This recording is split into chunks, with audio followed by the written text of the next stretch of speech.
എന്തല്ല എല്ലാവർക്കും സുഖം തന്നെയാ. നമുക്കിന്നൊരു നേപ്പാളി കറി ആയാലോ? ഇതിൻ്റെ പേര് കേൾക്കുമ്പോൾ നമുക്കൊരു വല്ലായ്മ തോന്നും. ആരും ഒന്നും വിചാരിക്കണ്ട കേട്ടോ.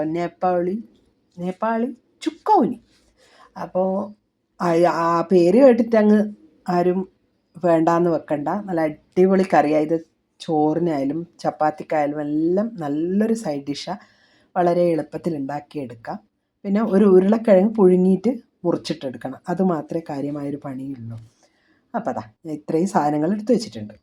ഒരു ബൗളിലേക്ക് 1 കപ്പ് തൈര്, പുളിപ്പില്ലാത്ത തൈര് നോക്കി എടുത്തോളെ.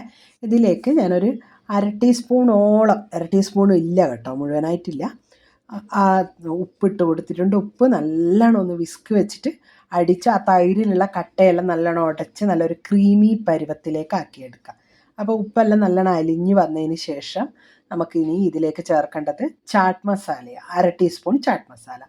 ഇതിൻ്റെ കൂടെ തന്നെ നിങ്ങളെ കയ്യിൽ ബ്ലാക്ക് സോൾട്ട് ഉണ്ടെങ്കിൽ അതും ചേർക്കാം കേട്ടോ.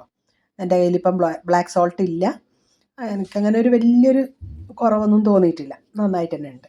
അപ്പോൾ അത് നല്ലോണം കലക്കിയതിന് ശേഷം വറുത്ത് പൊടിച്ച ജീരകത്തിൻ്റെ പൊടി അതും ഒരു അര ടീസ്പൂൺ ചേർത്ത് കൊടുത്തിട്ടുണ്ട്. അതും നല്ലോണം ഒന്ന് ഇളക്കിയെടുക്കാം.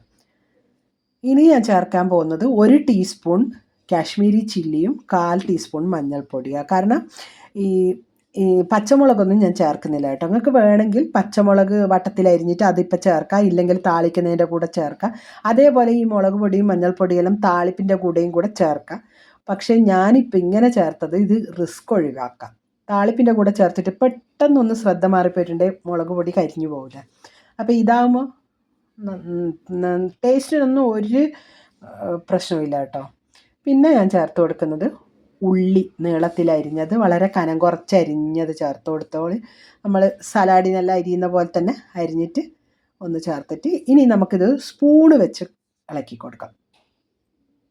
കണ്ടോ, നല്ലോണം ഇളക്കിയെടുത്തതിന് ശേഷം ഞാനിപ്പോൾ 2 ടേബിൾ സ്പൂൺ മല്ലി ഇല അരിഞ്ഞെടുത്ത് വെച്ചിട്ടുണ്ട്, അതും കൂടി ചേർത്ത് കൊടുക്കുന്നുണ്ട്. അത് നിങ്ങൾ വേണമെങ്കിൽ കൂടുതൽ അരിഞ്ഞിട്ട് കൊടുക്കാം കേട്ടോ.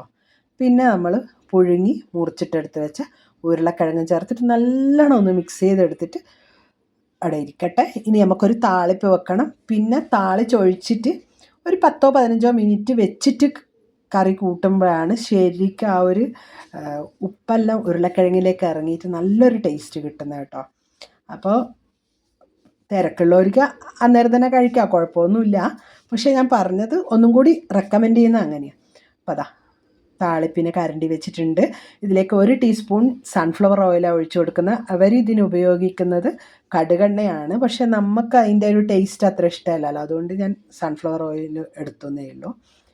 ഇനി ഇതിലേക്ക് കടുകും ജീരകവും രണ്ടും അര ടീസ്പൂൺ വീതം ചേർത്തിട്ട് നല്ലോണം ഒന്ന് മൊരിഞ്ഞ് വരുമ്പോൾ 1 ടീസ്പൂൺ കസൂരി മേത്തി കൂടി ചേർത്ത് കൊടുക്കണം. അതും കൂടി ചേർത്ത് കൊടുത്തിട്ട് സ്റ്റൗ ഓഫ് ചെയ്തിട്ടാണെങ്കിൽ കസൂരി മേത്തി ചേർക്കാവൂ. ആ ഒരു ചൂടുള്ള സ്റ്റൗവിൻ്റെ മുകളിൽ തന്നെ അത് മൊരിഞ്ഞ് വന്നോളും. ഇനി നമുക്കിതൊന്ന് കറിയിലേക്ക് ചേർത്ത് കൊടുക്കാം. ഇത്ര തന്നെ ഉള്ളൂ. ഈ സമയത്ത് വേണമെങ്കിൽ പച്ചമുളക് ചേർക്കുന്നവർക്ക് മുറിച്ചിട്ടിട്ട് ഇതിൽ ചേർക്കാം. ഇനി ആദ്യം ചേർക്കുന്നതെങ്കിൽ ചേർക്കാം. അതെല്ലാം നിങ്ങളെ സൗകര്യം പോലെ ചെയ്യാം കേട്ടോ.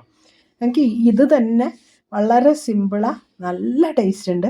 അപ്പോൾ എന്തായാലും ഇതെല്ലാവരും ഒന്ന് ശ്രമിച്ച് നോക്കണേ കേട്ടോ. നല്ല അടിപൊളി ചുക്കൗനി റെഡി. അപ്പോൾ എല്ലാവരും ഉണ്ടാക്കി കഴിച്ചു നോക്കി അഭിപ്രായം അറിയിക്കാൻ മറക്കണ്ട.